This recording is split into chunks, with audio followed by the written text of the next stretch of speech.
Good evening, Vancouver, and welcome back to Canucks After Dark, 10 p.m. on Tuesday, not Monday, Tuesday, May the 10th, one day late.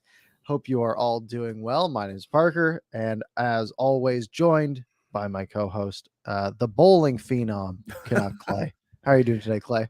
I'm great, Parker. Thank you and all the viewers for indulging me. This week, it was me. I actually had a hockey game last night. I don't know why. I shouldn't have even showed up.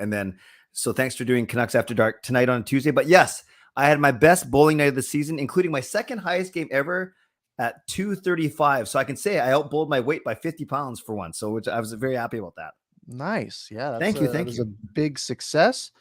I have done nothing today, so I think we're a good mesh. You deserve that Um, once in a while, Parker. You work very hard. I know that. yeah, sure, Yeah. we'll go with that. No, I am busy right now, but things are good, Mm-hmm. and things are okay for the Vancouver Canucks. Not too much news going on this week, right? We are into the off season, we're into playoff season, all that good stuff. Uh, Clay is gonna spend some time talking about some Canucks related things, right? Jim Rutherford, things along those lines. He had a Yep. press conference last week.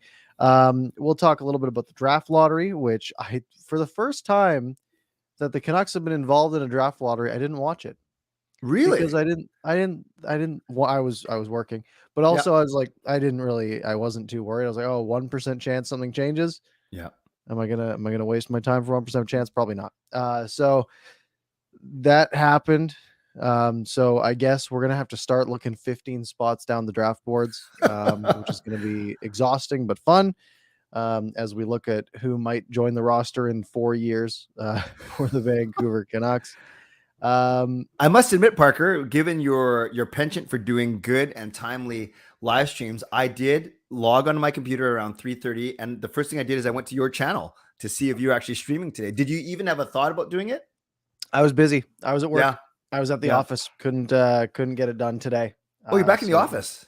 a couple times a Ah, week. okay, So today cool. was one of those days that I had to be there for Yep. the whole day. So I couldn't get it done. And again, I didn't. I wasn't like, oh no, I'm gonna miss them winning the draft lottery because that's a thing that's literally never happened before. Yeah. So that is okay. And the Um, win only gets them up to 5, and I know we'll talk about that later. But yes, which would have been nice, but that's not like yeah, a huge franchise changer for the most part.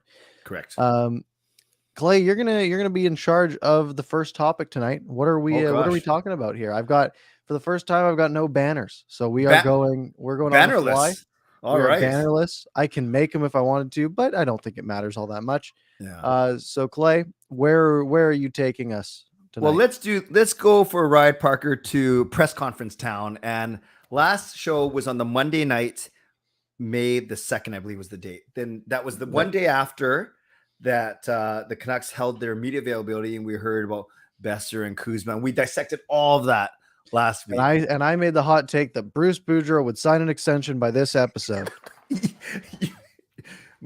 A lot of your predictions are really good. That one, I even say that one at the time was pretty good until Jim Rutherford, our president, and Patrick Alvin, our GM, they sit down in front of the microphones and the media on Tuesday, and they said a lot of good things. They preached, that they don't think that the team's that far away. They like the way the team performed in the last 2/3.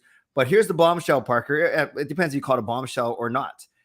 They flat out said, Jim Rutherford flat out said he is not going to sign Bruce Boudreau to an extension. We know that Boudreau's contract was 1 year solid. That was last year. And then both the Canucks and Boudreau have an option for a second year. The Canucks have basically told Boudreau, we want you back. So for that 1 year, the second year. So they basically exercised their option to say, yeah, we will sign you. But Boudreau has not said that he will sign for that second year, and he has until June 1 to do so. Here's the tricky thing. If he does not sign that extension by June 1, he can go to any other team. He can't negotiate with any other team before June 1, but he can say, no, I'm okay. I see that opening now on Long Island. I see that opening maybe in Philly. So that's the tricky part. And the last thing, and then Parker, I'll let you, weigh in on this. They acknowledged that Boudreau was great for the city, for the team. The players love him. But they hinted at structural, I don't want to say problems because they didn't use the word problems, but they did say two things. They want to see Boudreau with a full year, i.e. training camp, preseason, all the way through a full season. And I respect that. And they also said they're not so sure about the structure, that the way the team is playing with, or lack thereof. So Parker, you hear all that. I know you watched it yourself. What were you thinking on that day? It's risky. Yeah. It is a risky move. And the reason it's a risky move is because there are a real chunk of teams that would really like to have Bruce Boudreau behind their bench and can afford it. If 5 hours ago Toronto didn't come back against Tampa Bay, they might be involved, right? Yeah. You have Vegas who underperformed this year. Like you mentioned, there's a new coaching vacancy in Long Island, which made me a little bit confused, which I'm sure we'll get to. There's competition, and the problem is the only leverage the Canucks have is, you've sort of ingrained yourself in Vancouver culture a little bit over the last few months, and some of the guys, but the Canucks are saying, hey, you still need to prove yourself. You need to come back for one more year, and you need to show us that you deserve this long-term big money extension. Well, there's some other franchise that they've probably seen enough, right? If I'm a franchise like Vegas, who's maybe trying to rejuvenate their roster again, especially with these high offensive guys that just aren't producing, right? Like a Jack Eichel. They're maybe thinking, well, we're investing so much money in guys like Jack Eichel. Maybe we should invest money in a guy like Boudreau to get the most out of him, at least offensively. And what's stopping them from saying, yeah, we'll give you, you want 3 years at $6 million, $5 million a year? Sure, we can do that, right? That's a pretty small portion of our bottom line, right? It's 5% of the salary cap effectively, right? It's a pretty non-significant amount of change for NHL teams if you think it's going to make your team better. So there's other places that now have a lot more leverage because we're talking about a guy who is in his mid to late 60s, who could either stay for this one more option year and maybe $1 million, $2 million. I don't know exactly what the numbers are, with no financial security after that, or he could go to any number of places who will put a briefcase of $15 million on the table, $20 million on the table, and say, hey, do you want your children and your grandchildren to be set for life? You want to basically double the money that you've made in your career over the next few years, because you can do that here on teams that are just as close, if not closer, right?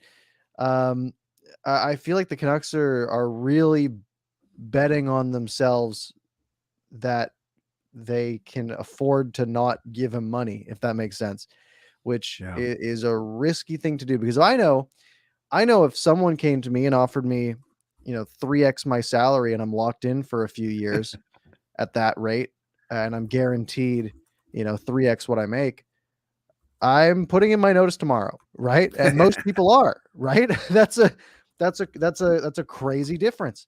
So I think it's a very risky move. If he's very confident in himself and he's willing to bet on himself and he wants to stay in Vancouver and he says, yeah, I can make this team a playoff team next year, or at least a very good team next year, and they will give me that money next year, he can do that. But man, it seems I don't know if that's the direction I'd be leaning.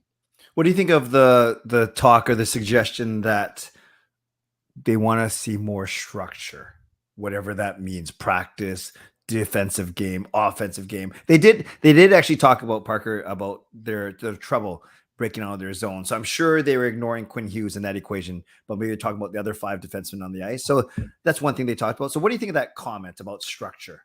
It's a fair statement. The team defensively isn't good. But I'd say look at who's on the ice, right? I mean, the personnel there, the structure didn't get better from Green to Boudreau, like defensively wise. Chances against were basically on par in the first 27 games. They were the last 55. Demko played a bit better, which helped. And then the offense was much better, right? that's a double-edged sword, right? You can say, yeah, if we want more structure, but is that going to lead to less goals, less offense for you? Um, and it's sort of you. I mean, we're going to talk about Barry Trotz a bit, but they're exact opposite ends of the spectrum, right? You have Barry Trotz, who is all defense, all structure. We will turn, in his case, the fourth worst defensive team in the NHL to the best defensive team in the NHL in a matter of a year or two. Wow. And then you have Bruce Boudreau, who says, I will take a Travis Green-led team that cannot score a goal and turn them into a top half offense in the NHL, right? You can't have both typically, right? If you could, you'd be the best coach of all time and you'd win the President's Trophy every year. If you could get all the best of your offense and then all the best of your defense all at once to somehow merge together, it just doesn't happen. Now, I get why you'd want more structure because it's scary to have a fast and loose team. And you look at those Pittsburgh teams that Jim Rutherford and Alvin were a part of, right? And they're a structured team, right? They're not a high flying offensive team. They got guys, they got Crosby and Malkin and lately Gensel and guys along those lines, but they weren't winning every game 6-4 on their way to the cup, right? I think back to their cup final against Nashville, right? And they just dominated them. And even though the games weren't blowouts, they just flat out outplayed them every game. And it was an easy series. That's, I think, what they're looking for. But I think you need the personnel to do that. And I think that's, I don't think they've been put in a spot where they have that personnel because this defense isn't very good. Yeah. And I like Jaskrin's point there just from 2 minutes ago. One thing that Rutherford or Alvin said, I think it was Rutherford, he said that we're relying on their goalie too much. And obviously we are blessed here in having a goalie in Thatcher Demko, who signed for the next 4 years at $5 million. And if you get Spencer Martin for under $1 million, so you're paying a very solid, and we talked about this last week, a very solid goaltending tandem for under $6 million a year. That's awesome. For a cap strapped team, you need that, but you still don't want to be tiring. And look what happened to him. Demko was not himself for the month of April because he's likely suffered an injury at the end of March because they were playing him so darn much. Yeah, no, it's totally fair, right? Yeah. You put the Edmonton Oilers goaltending tandem in for the Canucks, and it's an entirely different story because that structure isn't there. Yeah. You can't afford to ride a guy, 65 games a year anymore. This isn't Mika Kiprusoff from the mid 2000s, right? Where you can play him 68 games and he'll win, 38 of them, right? Sure. That's just not the world that we're in anymore. Yeah. Goaltending's gotten so advanced with the moves that goaltenders are making, and the Canucks have historically, or at least under Ian Clark, have there's one thing with the pads where they do the inside pad vertical and the outside pad down when they're on the post, and apparently it's very strenuous on goaltenders. If you're trying to get a guy to do that 65 nights a year, you're gonna have a bad time. I think it is a fair point. Again, you have to somehow find a way to balance that with having a guy like Elias Pettersson going from doing nothing for the first 40 games of the season and then getting a career high in points. Right. That's a balance you have to somehow strike. And it's much easier said than done. Right. Now I don't know you to be a gambling man, but if you had to bet, Parker, is Bruce Boudreau coaching the Canucks next season? Yeah, probably. If you gave me even odds, I'd probably bet on it. Yeah, I agree with you. But I'd probably be 70-30. I'm not super confident. I mean, yeah. The problem is, I mean, for the Canucks, they've said they want to keep him, but they haven't really committed, right? I mean, they said, yeah, we're picking up his option or whatever. They didn't maybe necessarily say that, but they've committed to saying, hey, it's in his court, right? Yep. But they haven't put the money up, right? That some other teams might demand. And by the way, Adrian Kempe, beautiful goal. LA wins at 5-4 and takes game 5 in the series just a minute into OT. We do like to see it. Speaking of goaltending issues, Mike Smith not happy.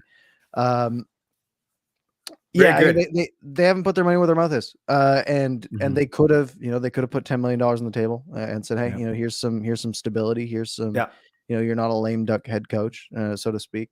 Where other teams could offer that. And the problem is you lose Boudreau. Who are you going to go get, right? Barry Trotz. I mean, 3 weeks until June 1st.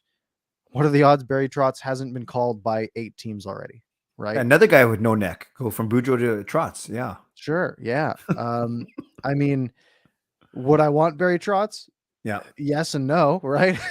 Yes, he would probably turn this team into a really good hockey team. He's one of the best coaches out there, alongside Boudreau, seemingly. But it wouldn't be as fun as the Bruce Boudreau era. But yeah, it's again, yeah, I'd say he's probably behind the bench next year. But again, I wouldn't be surprised. And you said he can't negotiate right now prior to June 1. Yeah. Yeah. I'm sure he can have a friend of a friend say, "Hey, I've heard the Vegas Golden Knights are looking for a new coach, and they're willing to spend X amount of dollars." Right? It's so easy to do stuff like that I'm sure he knows. I'm sure he's 100% aware of what he could get elsewhere. Yep. And it really comes down to, is he wanting to, risk that to stay here? There's been some signs towards the yes, the Kuzmenko interview process was a part of that, right? That he was apparently part of the courting process for Kuzmenko. But again, right, that's one guy. We've seen guys get lied to before. We've seen Shapachev in Vegas get lied to and end up leaving for Russia after 10 days playing for Vegas, right? It doesn't mean all that much. So we'll see. I would agree with you. If I had to bet, I would say that Boudreau is back here. I would say, not even begrudgingly, I have kind of a feeling if he's still he's not a spring chicken. I'm old and he's 20 years older than me, Parker. And everyone knows I'm 25 years older than you. So just, I thought you were just going to stop your sentence there. Everyone knows I'm 25 years old. I would have gone along with it. You had a note. Oh, thank you. So Boudreau's 45 years. Anyways, whatever. I could see him doing one more year and then upping his value even more, even though I'm sure you're right. His value is high right now. And maybe then he goes to another team, if not the Canucks, for 2 or 3 years after that. So all to say, no, that was good. We weren't worried that we weren't going to have any Canucks talk. We spent a good 15 minutes on this because it's fascinating. And it's had people talking for this entire week, and not just people in Vancouver, the Elliot Friedmans and Darren Dragers of the world. Everyone's talking about this because, and then, Barry Trotz gets fired by by New York. And he's a guy who can coach with structure, as you mentioned, a heck of a lot of structure, especially on the defensive side. Yeah, he turned the Islanders around. I think he had something like a .637 win percentage in his 4 years as Islanders head coach. Wow. And he misses the playoffs in a year that they didn't play a home game till the end of November. Right? They didn't have an arena. They had COVID issues. And they missed the playoffs. They were out of it. They were basically out of the playoff race by the time they played a home game. Remember when we were looking at the Eastern playoff race? Yes. Yeah. Oh, there's already a 10-point gap between 8th and 9th. And that was November, December. They were out of it all year. That's part of it might be on the coach. Yeah, maybe you could have your guys better prepared to play 17 road games to start your season. Yeah. But that's a pretty tough thing to do and to come back from and battle back from. So I don't know. It is crazy that he's on the block. I think if the Canucks had some way, again, they're sort of locked in for the next 3 weeks. Yeah. But if that became an option and they somehow pulled him, again, I'd be a little worried about some of the offensive players, right? We've seen the struggles of Barzal, especially in New York, but I mean, you can't deny the record, right? Yes. And I mean, if this team's winning games, even if they're all 3-2 or 2-1, I'm still going to be pretty happy. Awesome. So let's touch on 2 quick Canucks things for the next 10 minutes, and then we'll spend the last 20 minutes or so talking about the NHL playoffs. But let's give a shout out or recognize Justin. Thank you for the generous $5 donation. Just finished watching OT. 1 loss closer to McDavid trade request. Kings win. Thank you, Justin, for your support as always. And I wanted to mention Dexter, who last Monday, he told us that he's going to try his best to get here, but with the switch in the day, he said he's at soccer that ends at 10. Then we said, we'll stream for your 3-minute drive home or something. Yeah, exactly. Yeah. So I don't know if Dexter showered. A good thing we can't smell him from here, but Dexter, thank you for your great effort. And thanks to everyone who ended up finding us somehow. The numbers are starting to pick up, maybe because the game's over. People are figuring out and remembering that we were doing Tuesday instead of Monday. So thanks to all of you for being here. Okay, I got if you guys remembered that it was Tuesday instead of Monday, I'm impressed, because yesterday at like 7 p.m. I texted Clay. I was like, wait, are we doing it tomorrow?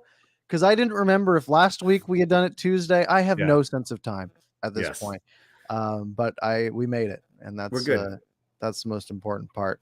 We're good. Two more quick Canucks topics. Let's do key dates, and then the Abbotsford Canucks. So key dates, the Canucks did announce via press conference that they, typical stuff. We know that the draft's on July 7, 8. Then they have their prospects camp at UBC. But the biggest thing, well, a small thing, is the return of the Jake Milford golf tournament, which I volunteer at every year. Parker, I'm going to try and get you in with me because you I'm down. I think let's do it. Training camp in Whistler, so that's normal, a 2-day camp. But Parker, the return of the Young Stars Classic in Penticton. Rumors are likely the 4 Western Canadian teams: Vancouver, Calgary, Edmonton, Winnipeg. Does that excite you, even if we can't go? The fact that they're putting it on again. The only thing that doesn't excite me is that the Canucks don't have many young stars. They're not going to have a ton of representation. Right. I don't think. I mean, could be a good little road trip opportunity up to Penticton.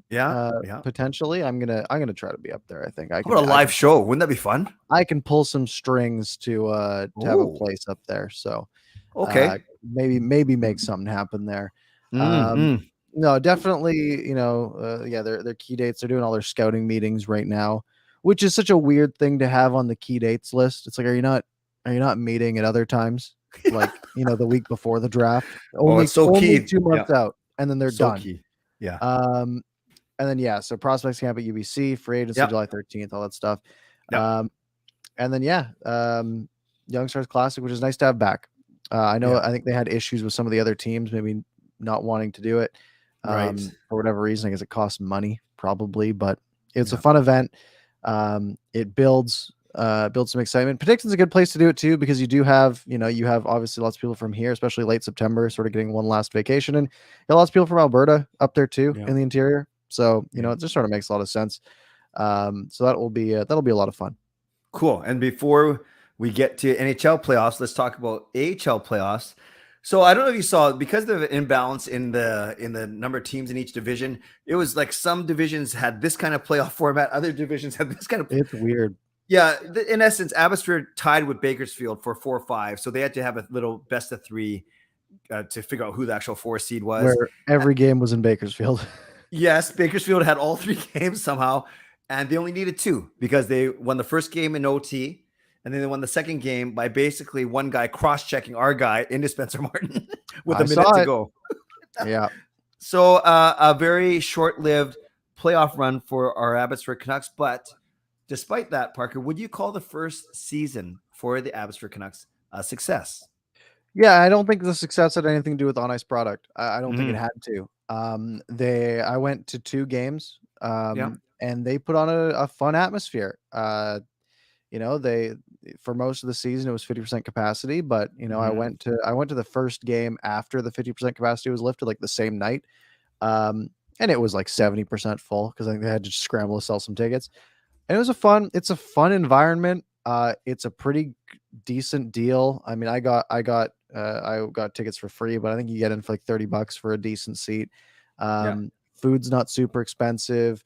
All in all, for $50, you can have a pretty fun night out, especially if you're in the Fraser Valley.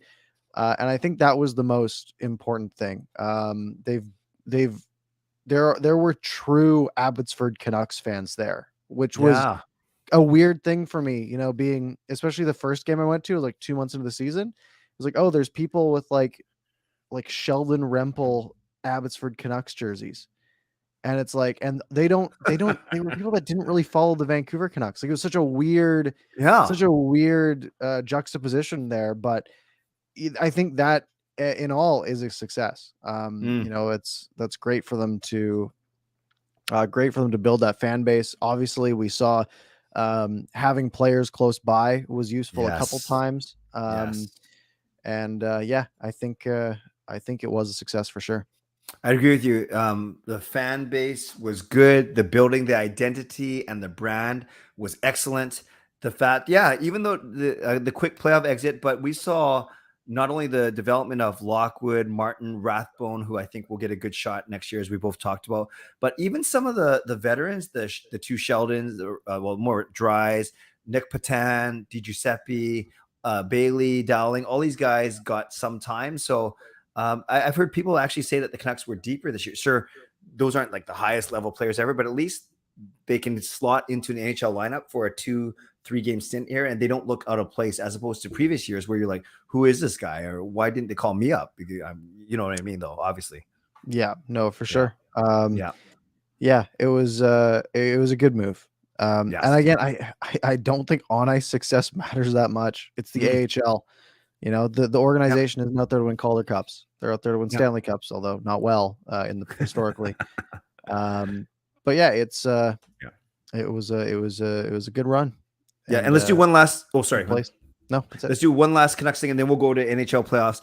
Jaskarin was asking a couple minutes ago about OEL. So, we got to be careful that we don't take everything we hear as, for sure. But Elliot Friedman did make a point that the Canucks might be trying to find a market for OEL. He's got some trade protection. He might want a bigger role. He might not. He might want, though he knows he's going to be firmly entrenched as the number 2 on the left behind Hughes. So what do you think of this? And do you think his contract is movable at all somehow, some way? It's the NHL. I bet it is. Yeah.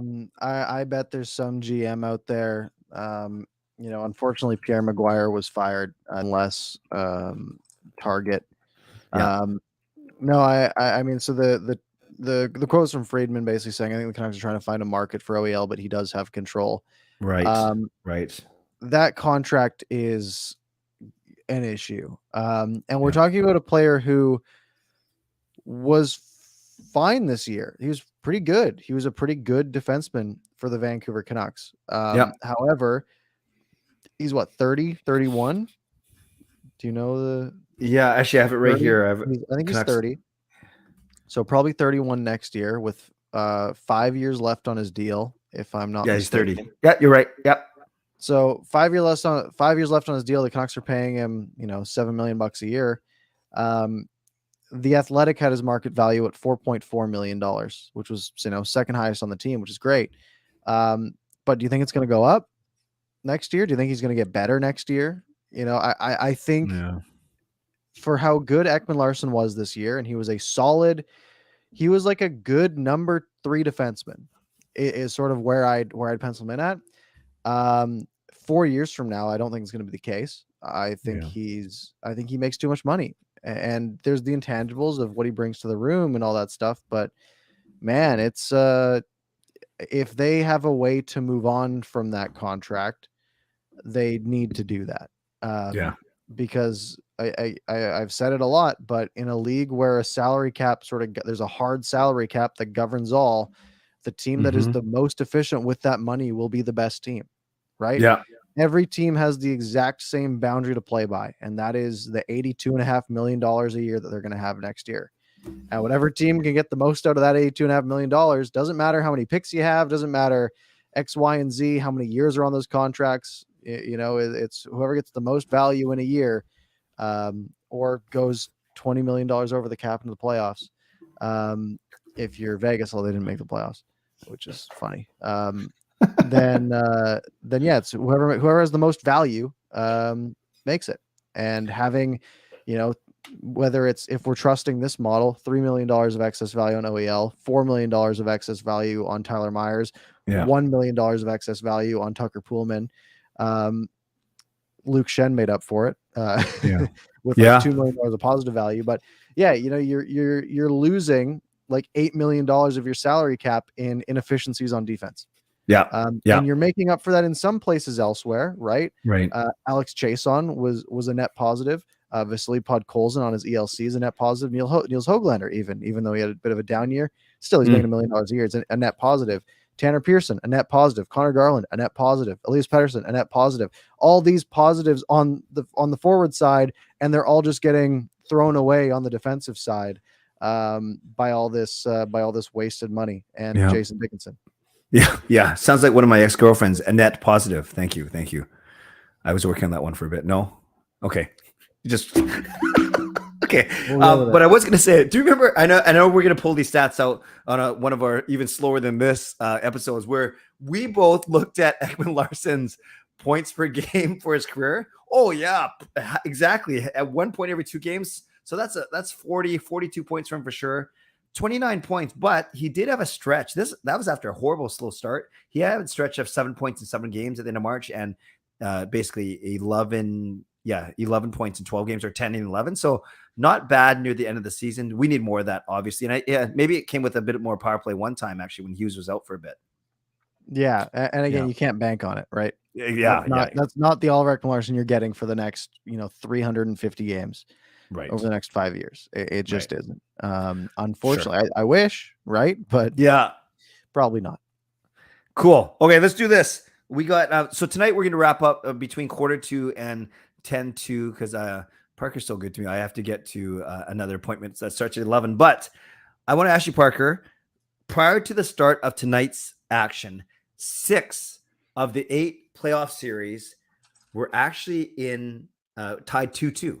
So we had the sweep, Colorado over Nashville 4-0, and Pittsburgh up over the Rangers 3-1. But every other series was tied 2-2. I was a little bit surprised because when I see first round, yes, it's the best hockey of the playoffs, but often you'll see 1 or 2 sweeps and at least a couple 5 or 6 gamers where we could see almost half of these things. We could see 3 or 4 series go to game 7. I don't know about you, but I was quite surprised. Yeah. Yeah, no, I went onto the Score app today just to be like, oh yeah, what games are on tonight and when? Yeah. And I was like, oh, every single one says they're tied 2-2. That's awesome, right? Like, again, I don't care. I don't care that I said, Florida in 5 or that I said Calgary in 4. That doesn't matter. Whatever. They're predictions. Who cares? I want to watch Game 6, Game 7 hockey. That is the most fun hockey that exists. And the fact of the matter is, on May 12th, on Thursday, there's going to be 4 Game 6s in 3-2 series, right? There's going to be, and if you say every game's, let's say a 50-50, then we're getting 2 Game 7s out of that potentially, maybe 3, maybe 4, maybe 1, but that's fine, right? It's very feasible that Minnesota wins the next game. Tampa Bay could easily win the next game over Toronto back in Tampa. Edmonton could take a game off LA, and Boston could take a game of Carolina. These series have been so close that if we somehow by some miracle got 4 or 5 Game 7s out of this first round, that's just what I live for. That is just so exciting. Did you watch? And I guess you were at bowling. Did you watch that Toronto Tampa game today? All I know, man, is I was driving to bowling and I was 2-0 Tampa. I get there and it's 2-1. Fine. I go get my stuff. I come back after a bite and it's 3-2 Toronto. Like, what's going on? Yeah. So I got home at the start of the third period. Yeah. And I just watched the third period. What a fantastic hockey game. It was good hockey. It was good hockey. It was phenomenal. Awesome. Both teams were seemingly fighting for their lives. And that's what the playoffs are about, right? I think it was Drance who had a tweet. That was, and I don't remember exactly what it was. I'll see if I can find it really quick. But he said, oh my God, he tweets so much. He says, bottle that game, mass produce it, sell it everywhere. You just won't find a live sports entertainment product that can compare with the speed and the emotional swings of an NHL playoff game like that. And someone's like, what I would give for a Canucks game like that one. It's kind of sad, right? We haven't had that in so long, 11 years basically. But if we get more hockey like that, and I am a happy customer. And in particular with this series, Parker, I think before this, wasn't it 4, or you call them blowout? So there were one-sided games for sure. I remember, a couple 3-4 goal victories. So to have a game go down on the wire, that's good. And bowling, we didn't have the sound on, but I could see the Maple Leafs fans going crazy. It looked like a really, really good fast game. And I saw the tweets about people raving about how good the game was. Yeah, it was fantastic. Even this Kings and Oilers game was just exciting. Back and forth. Troy Stecher, goals in back-to-back games. What a hero. Wow. Love to see that. Wow. So yeah, we we got, is there only 3 games tomorrow? How did they mess the schedule up? Oh yeah, no, because one was a sweep. Never mind, I'm dumb. I thought they did some 3-game separation or 3 days. Yeah. Yeah, tomorrow. I mean, Pittsburgh can close it out tomorrow, which would be Yeah. crazy. Shesterkin's been off for the Rangers, Mhm. and Mhm. Pittsburgh is just showing that Stanley Cup pedigree that they have Yeah. historically. This Washington Florida series has not gone how I expected. Oh, it's crazy. Florida was so good in the regular season, and they just can't get anything to go now. Washington's battling hard, Yeah. and then there's that Dallas Calgary series, which is Yeah. an absolute snooze fest. But that's okay. We can have Yeah. we can have one One. bad Yeah. series out of 8. That's okay. Yeah. The people that pick Flames in their hockey pool, they're not very happy just yet. But if they win the series, then all will be forgiven. So of all the series, give me two that you're really interested in, and give me two that I think I know one of the two that you're not so interested in. But give me two of each. I'm dialed in to this Toronto Tampa series. Yeah, me too. And it's not because I want Toronto to lose. I kind of do. I kind of don't. Honestly, Toronto plays such a fun style of hockey that I just want to watch them play more. So if they Yeah. win, I'm fine with it. But it's just been an awesome series so far that I'm, I will watch the last game or two of that for sure. That's the only one that I've watched really religiously. Yep. LA and Edmonton, that game I watched just now was great. I will probably watch the next one after that. Yeah. For me, honestly, I'm just excited for game sevens. I have no interest in this Dallas Calgary series unless it goes to 7. Because again, there are two teams that are so good defensively and so bad at everything else. Yeah. But yeah, it is a fun time of year. And And Boston might Minnesota, get knocked out. right, Which is right. great. That'll be good. And Minnesota, St. Louis, that one, St. Louis won tonight, so they're up 3-2. Well, someone had to go up 3-2. Those aren't the two sexiest teams, but that one's destined to go to Game 7. Like I would argue they're two of the least sexy teams. well, did I say sexiest teams? No, I know you said not the sexiest, but I said they are the least. Oh, the absolute least. Yeah. Yeah. I mean, Tarasenko had a natural hat trick in the third apparently today, which is great. But Wow. yeah, no, Kaprizov's exciting. Yeah, and he scored twice tonight. Yeah. Yeah. But yeah, I mean, those are the only two interesting players really on those That's true. teams. And That's again, fair. if it goes to 7, it'll be fun. But I mean, I expected Minnesota to win this one fairly handily. It hasn't gone that way though, which is surprising. Jasker, and by the way, why don't you answer this one as the hockey player? What's a natural Hattie?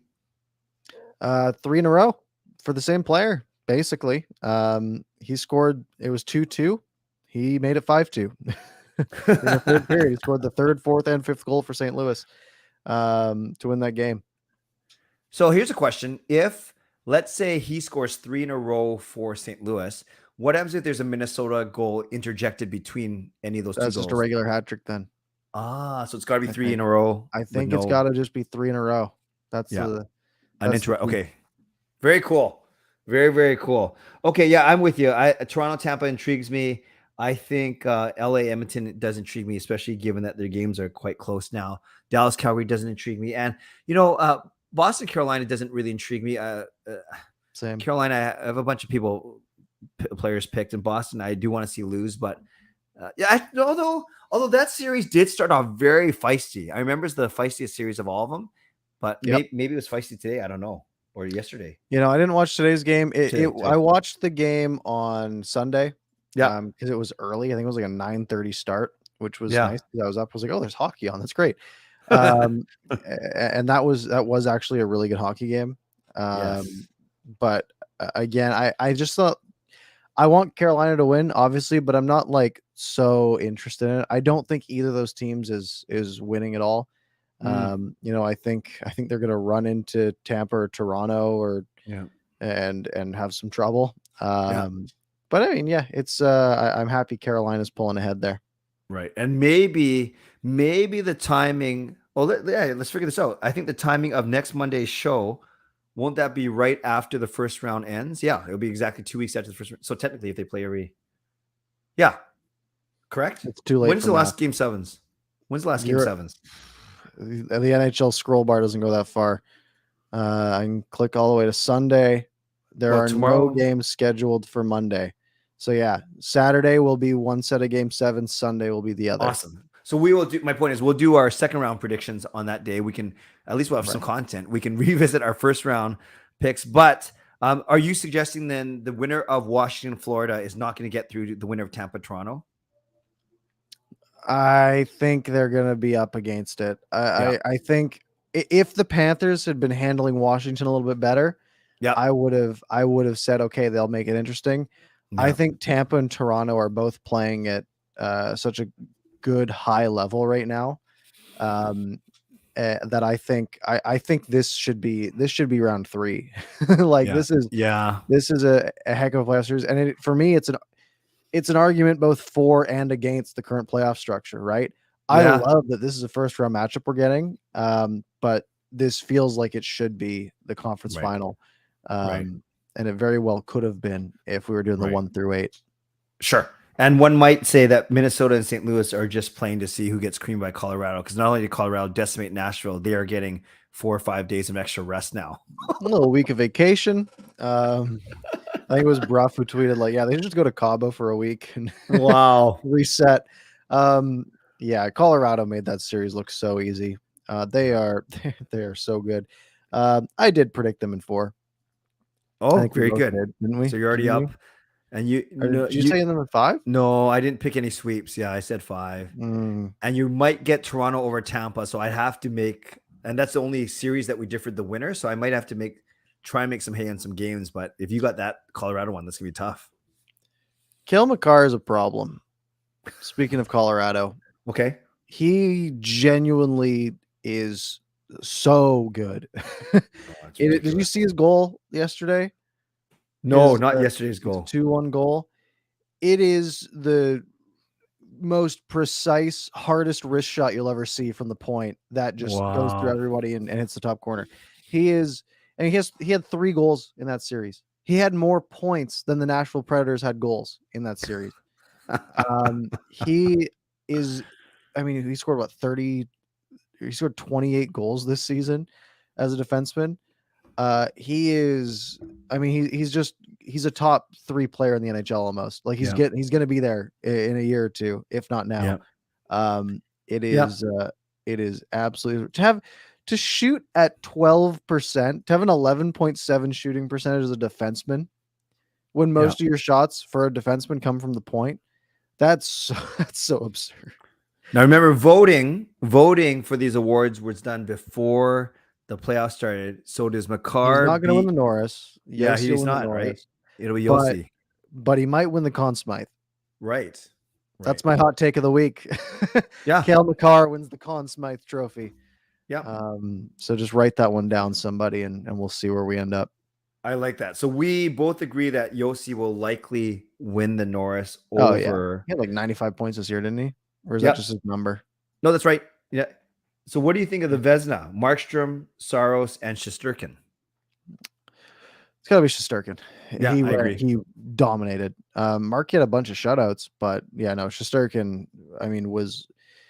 I think I saw a stat for goals saved above expected, which is a good way to... I'll show GSAX. Let's do this. I think he's saved 30 something goals above expected. I'll pull it up here. 34 goals saved above expected over the course of the season. So every game he was saving 2/3 of a goal more than expected. So basically he earned the Rangers a goal in 2 of every 3 games. What? It's crazy. It's such an absurd high number. Second was Vasilevsky at 28.4. So he basically was 6 goals higher than Vasilevsky in 10 fewer games. Is Demko on that list? Demko was 11th, 10.5 goals saved above expected, which is great. Oh, it's just not Shesterkin level. Markstrom was 10th, by the way, basically the same as Demko. Okay, so we both agree that Yossi will win the Norris and that Shesterkin will win the Vezina. So next week we'll have some more award finalists to mull over as well, for sure. So I got to get going in about 2 or 3 minutes. Should we dive into some questions and then just see what happens? Yeah, let's do it. Couple quick ones. Let's do it. You're in charge. Okay, great. Justin's from just now. Faber reporting there's another Elias Pettersson in mid to late rounds the Canucks could draft. Have you heard of this kid? I haven't. I've heard the name. Yeah, Okay. he was playing for, I think, Sweden in the World Juniors. Okay. And I think I saw some graphic where someone used the picture, like a picture of Elias Pettersson from the Canucks, as like because they would just probably Googled Elias Pettersson and copy and pasted a picture in Photoshop, which I thought Oh, was that's funny. But funny. yeah, there's a player there. That's funny. Okay. So there's that Emil. I know not related, but there's that other Pettersson guy that plays too. Let's see what else do we have here. Jarhead. Are you guys in favor, just from right now, are you guys in favor of re-signing Troy from Richmond as a UFA? Right shot D-man. Would you bring him in on cheap? I would bring in any defenseman at this point. Yeah, is he going to be better than Tucker Poolman? No. Probably. Is he going to be better than Brad Hunt? Probably. Yeah. Yes, I will take anybody. By the way, I didn't when I was talking about this LA Edmonton game, I hadn't looked at the Money Puck deserve to win-o-meter that they have. So first off, I'll tell you the shots on goal, if I can find them really fast here. Sure. Shots on goal were loading 43-28 in favor of LA. So LA was probably the better team. What do you think the deserve to win-o-meter was after 1,000 simulations of this game? What was the first stat you said right before that? The shots were 40 something to 20 something, 43-28 for LA. Yeah. Okay. So LA was a better team. And it's out of 1,000, you said? Or out of 100%. Oh, 65. 96.3% of the time LA wins this game, simulation wise. Expected goals, we usually talk about expected goals. They usually end up being like 3.5 to 3 or something like that, right? Pretty normal game. LA's expected goals tonight were 7.66, and Edmonton's were 2.75, which is why that gap is so high. It was a 5-goal difference in expected goals at all situations, which is wild. So Edmonton just delayed the inevitable. They just hung on basically, and they have Leon Draisaitl getting 3 points and keeping them in it. But that's fair. Parker, I'm going to let you wrap things up. I have a date at my church to get to, so I'll let you do the formal wrap up. But thanks, everyone. I think we're back next Monday, but I'll let Parker talk about that and confirm with me later. Sounds good. I'll wrap it up. Thank you, Clay. Thanks, brother. Thanks, everyone. All right. 11 p.m. on a Monday or Tuesday, and Clay's got places to be.